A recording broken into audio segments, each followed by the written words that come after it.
रात गहरी होती जा रही थी। देवीना पहले ही सो चुकी थी, लेकिन उसके दिल में एक डर था जो कमरे में कोई भी हलचल होने पर उसे तुरंत जगा देता था। आधी नींद में ही उसे अचानक खिड़की की दीवार पर हल्की सी खटखट की आवाज सुनाई दी। देवीना तुरंत उठी, लेकिन वह बिस्तर से हिली नहीं और पीठ के बल वो वहीं लेटी रही। उसे बालकनी से केवल कदमों की आहट सुनाई दे रही थी।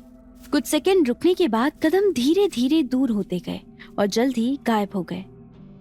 कोई उसकी बालकनी में था। देवीना को शक हुआ। हालांकि वह आदमी उसके कमरे में अंदर नहीं आया था।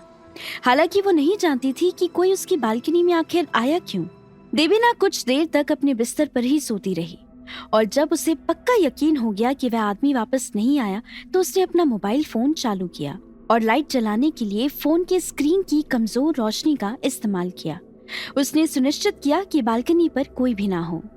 देवीना को बालकनी में कोई नहीं दिखा, लेकिन उसने सोचा कि वहां कोई तो था और ये जितना दिख रहा है उतना सीधा बिल्कुल नहीं है। दाल में कुछ तो काला था। उसने अभी भी रोशनी के लिए अपनी मोबाइल फोन की लाइट चालू करके रखी हुई थी और वो सुराग ढूंढने के लिए कमरे के हर हिस्से को ध्यान से देख रही थी। अचानक से उसे अजीब सी आवाज सुनाई दी, जैसे कोई तेजी से सांस ले रहा हो। देवीना ने ठीक उसी जगह का पता लगाया जहां से आवाज आ रही थी और उसने पाया कि आवाज उसके बिस्तर के बगल से आ रही थी, उसके पैरों से सिर्फ 1 मीटर की दूरी से। देवीना ने तुरंत फोन की लाइटिंग की सबसे चमकदार लाइट चालू की और उस दिशा में लाइट डाली जहां से आवाज आ रही थी। तभी उसने एक कोबरा को जहर उगलते देखा। ऐसा लग रहा था कि सांप काफी देर से उसे घूर रहा था। उसका आधा शरीर ठंडा हो गया था और उसकी हरी आंखें किसी भूत की तरह उस सांप को घूरने लगी थी। अगर वह आवाज सुनकर ना उठती तो आज बिस्तर पर उसकी लाश पड़ी रहती। तभी कोबरा ने अपना पहला हमला देवीना पर कर दिया। उसने अपनी पूंछ को तेज गति से घुमाया और उसने सीधा उसकी गर्दन को निशाना बनाया। देवीना जंगल में रहकर सारी सर्वाइवल टेक्निक सीख चुकी थी। वो आइलैंड पर हर रोज ऐसे खतरों से खेलती थी। तभी कोबरा के हमले से बचने के लिए वह झुक गई और अपने बगल में तेजी से लुढ़क गई और फटाक से खड़े होकर उसने कोबरा की पूंछ पकड़ ली और जोर से अपने हाथ से सांप को पकड़ा और उसको जमीन पर पटक दिया। उसका हमला इतना घातक था कि सांप एक ही पटकनी में बेहोश हो गया था। उसने बेहोश सांप को तकिए से नीचे दबाया और टेबल पे पड़े चाकू को उठाया। वो जैसे ही सांप का गला काटने वाली थी तभी उसने देखा कि ये तो दक्षिण में पाए जाने वाली प्रजाति का सांप है, जो बहुत ही दुर्लभ होता है और ज्यादातर आइलैंड पर ही पाया जाता है। ये जानकारी जब वो छोटी थी तब उसे उसके स्कूल से मिली थी। वो बड़े अच्छे से समझ गई थी कि ये कोई मामूली सांप नहीं था जो अपने आप रेंग कर उसके कमरे में घुस आया था, बल्कि उसे किसी ने जानबूझकर उसके कमरे में छोड़ा था। देवीना को अपने कानों से सुने कदमों की आवाज की याद आई। वो समझ गई थी कि कोई उसकी जान लेना चाहता था। देवीना का दिमाग अब तेजी से काम कर रहा था। उसने सोचा कि देवजीत ये काम नहीं कर सकता क्योंकि वो चाहता था कि उसका रिश्ता दीवान परिवार से हो जाए ताकि वो अपना संबंध दीवान परिवार के साथ बना पाए, और शायद इसी कारण वो देवीना से प्यार भी जता रहा था। तो जाहिर तौर पे ये काम या तो भावना या अर्पिता कर सकते थे, लेकिन भावना बहुत चतुर औरत थी। उसके रॉय मैंशन आने की पहली रात में उसके लिए इस तरह से काम करना असंभव था। इस कार्य को करने की सबसे अधिक संभावना अर्पिता की थी। ये सोचते सोचते देवीना की आंखें धीरे धीरे सिकुड़ गई। चांदनी के ढलते रंग की तरह देवीना के चेहरे का रंग भी उठता जा रहा था। रात एकदम गहरी हो रही थी और चमकीला चांद पश्चिम में डूब रहा था। विला में लगभग सभी लोग गहरी नींद में सो गए थे, लेकिन अर्पिता को अपने कमरे में बिल्कुल भी नींद नहीं आ रही थी। वह देवीना की मौत की खबर का इंतजार कर रही थी, लेकिन उसे अभी तक कोई अच्छी खबर नहीं मिली थी। आखिरकार उसने अपनी नानी को बुलाया, जो जल्दी से चुपचाप उसके कमरे में आ गई थी। अर्पिता ने अपना दरवाजा खोलते ही पूछा, क्या तुमने वो काम नहीं किया है? ठीक है, कल सुबह बस पुलिस का तुम्हारे दरवाजे पर आने का इंतजार करना। डरी हुई नानी ने तुरंत उसे समझाया, मिस, आपने मुझे गलत समझा। मैं आपका काम कर चुकी हूँ। मैंने बाजार में उपलब्ध सबसे जहरीला सांप खरीदा और 2 घंटे पहले ही उसके कमरे में रख दिया है। अर्पिता ने बाहें सिकोड़ कर पूछा, तो फिर अभी तक कोई खबर क्यों नहीं आई है? अगर उसे सांप ने काटा होता तो वो अभी तक दर्द के कारण नींद से उठ गई होती। और मेरा कमरा उसके कमरे के बहुत करीब है, लेकिन मैंने अभी तक कोई चीख नहीं सुनी है। अर्पिता ने गहरी सोच में जाकर कहा, क्या ऐसा हो सकता है कि सांप काटता ही ना हो? नानी ने तुरंत इसका खंडन करते हुए कहा, नहीं, सांप बेचने वाले ने मेरे लिए एक ऐसा सांप चुना जो कई दिनों से भूखा था और बहुत आक्रामक भी। जब वह जीवित शरीर देखेगा तो पक्का उसे काट खाएगा। अर्पिता उलझन में थी। तो फिर हो क्या रहा है? नानी ने कुछ समय सोचकर अनुमान लगाया और कहा, सांप बेचने वाले ने कहा था कि सांप बहुत जहरीला है और इलाज के बिना व्यक्ति कुछ ही समय में मर जाएगा। हो सकता है सांप ने उसे काट लिया हो। और अर्पिता की आंखें चमक उठी और तभी नानी ने कहा, शायद वो मर चुकी है। नानी ने एक लंबी सांस लेकर कहा, लेकिन अगर आप चाहती हैं कि मैं इसकी पुष्टि करके आऊं तो मैं देवीना के कमरे में जाकर देख सकती हूँ। नहीं, अब और नहीं। अर्पिता ने अपना हाथ लहराया और कहा, इस मामले को किसी को भी बताए बिना किया जाना चाहिए।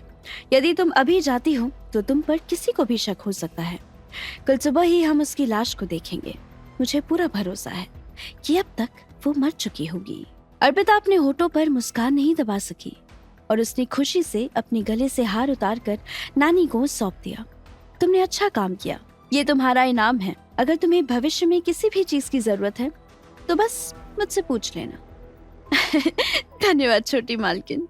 उस हार से नानी के मन से हत्या का डर पूरी तरह से खत्म हो गया था।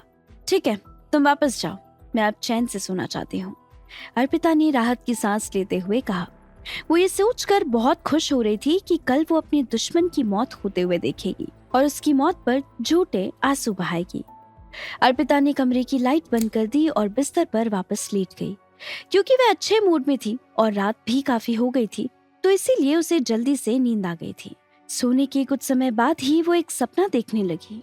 उसने सपने में खुद को दीवान अवार्ड्स में पाया। उसने देखा कि युवराज दीवान उससे बहुत ज्यादा इम्प्रेस था। उसे पहली नजर में ही उससे प्यार हो गया था। तभी युवराज ने सबके सामने घोषणा कर दी थी कि अर्पिता उसकी पत्नी बनेगी और दीवान परिवार की बहू। तब से वह अपने जीवन के शिखर पर पहुंच गई और एक लाडली अमीर महिला का जीवन जीने लगी।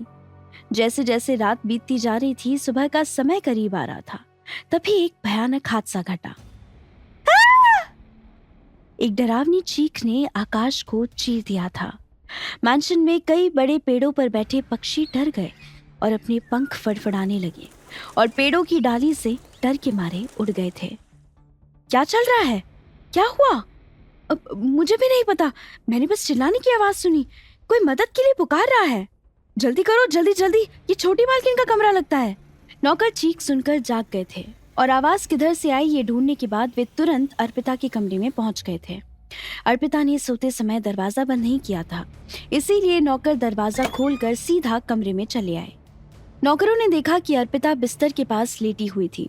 उसका पूरा शरीर हिल रहा था, उसके मुंह से झाग निकल रहा था, उसका चेहरा नीला पड़ गया था और ऐसा लग रहा था कि वो जल्द ही मरने वाली है।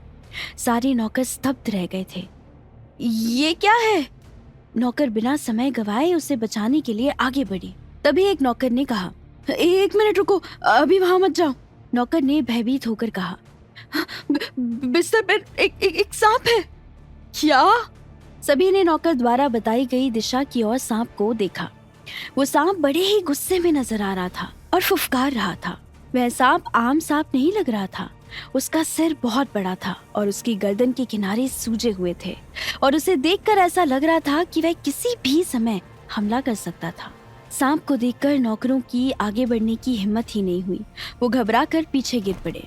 अरे अरे, तेज भागो! नौकर एक के बाद एक पीछे हटे और कमरे से बाहर भागने लगे। तभी भावना और देवजीत वहां पहुंचे। अर्पिता के कमरे का दृश्य देखकर देवजीत भी 2 कदम पीछे हट गया।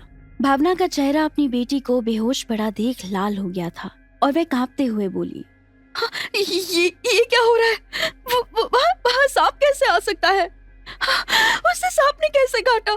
तुम खड़े होकर क्या देख रहे हो? उस सांप को पीट पीट कर मार डालो। नौकर एक एक करके एक दूसरे को देखने लगे, लेकिन किसी की भी आगे बढ़ने की हिम्मत नहीं हुई। देर से पहुंची नानी ने भी ये दृश्य देखा।